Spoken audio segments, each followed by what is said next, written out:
Hai, hari ini kita mau ngomongin tentang novel petualangan. Nah, novel petualangan atau cerita petualangan ini termasuk karya sastra prosa naratif yang menempatkan aksi dan perjalanan, juga rangkaian peristiwa berbahaya sebagai penggerak utama cerita. Jadi, tokoh utama yang ada di sini itu terlibat dalam misi atau punya pencarian tertentu, sehingga di perjalanannya itu menghadapi berbagai macam rintangan eksternal untuk mencapai penyelesaian atau punya misi tertentu untuk mendapatkan sesuatu. Salah satu hal yang harus kita pelajari adalah tentang alur di dalam novel petualangan ini. Jadi, alur itu adalah cerita yang berisi urutan kejadian, tapi di cerita petualangan ini tiap kejadian itu harus dihubungkan dari satu akibat ke peristiwa yang lain. Jadi, di dalam alur novel petualangan ini munculnya perpindahan tempat mengikuti sebuah misi khusus atau sebuah kelompok dapat mengikuti sebuah petualangan.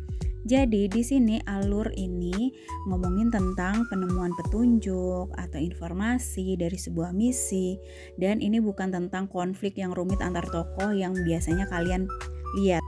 Satu hal penting yang harus kalian lihat dari novel petualangan atau cerita petualangan ini adalah ketegangan. Ketegangan di sini harus dimunculkan di dalam alur karena ini yang membuat pembaca atau penonton itu menunggu dan menginginkan jawaban atas pertanyaan yang muncul dalam cerita.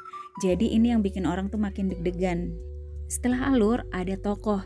Seperti yang kalian ketahui pasti ada tokoh utama dong. Di sini tokoh utama itu adalah sentral dari cerita. Jadi kemunculannya itu yang paling sering di antara tokoh yang lain.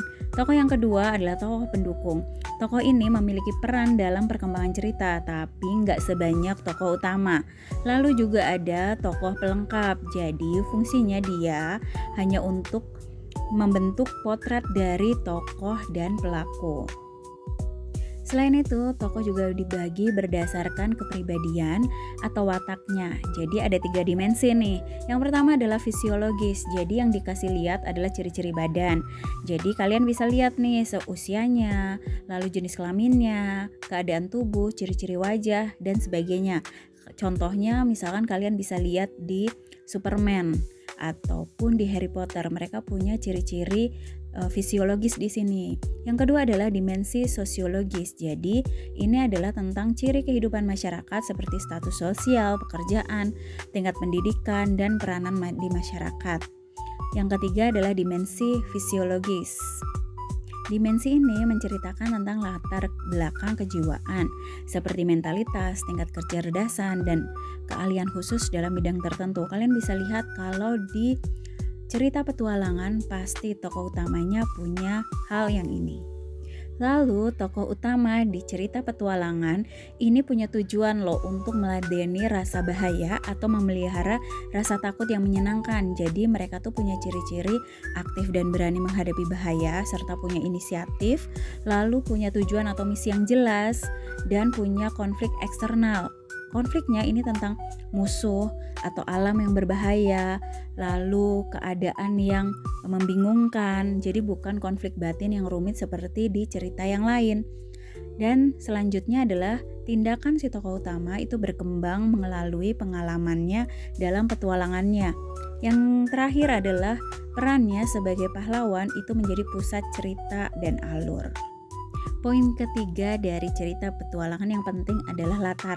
Latar di sini tentang tempat, hubungan waktu, dan lingkungan sosial yang melingkupi sebuah peristiwa dalam cerita. Jadi, latar dalam cerita petualangan ini biasanya bersifatnya eksotis atau asing, atau tempat yang jauh, belum dikenal, dan berbahaya.